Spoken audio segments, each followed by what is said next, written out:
Hey guys, welcome back to Fast Fix. For today's video, I'm going to show you how to change wallpaper in laptop. So first you need to right click this desktop and then you will find this personalize option. So click this one and you will now go to the settings. Now click on background and then here you have three options to personalize your background.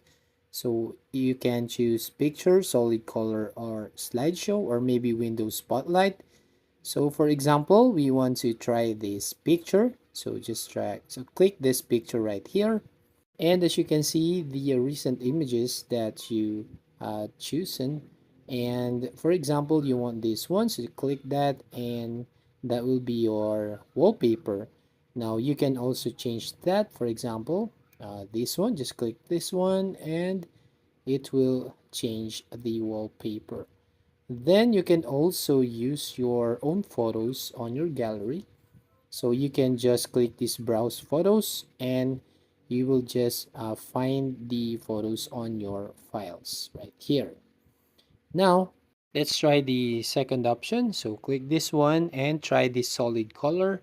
So if you choose the solid color, you just choose your background color here. If you want red or something purple right here, so it was a solid plain color on your desktop. Now the third option is slideshow.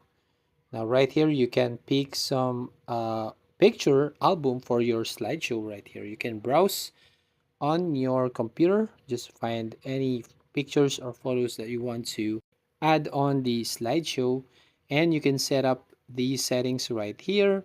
If you want to put some colors, and if you make change picture every 30 minutes or every an hour, so right here. And you can also change your background using this Windows Spotlight, where your laptop will choose or automatically choose the background that fits on your mood or on your desktop. So that's how you change wallpaper in laptop. So if you find this helpful, please consider to like to this video and subscribe to our channel, and don't forget to hit the notification bell to notify you on the next video.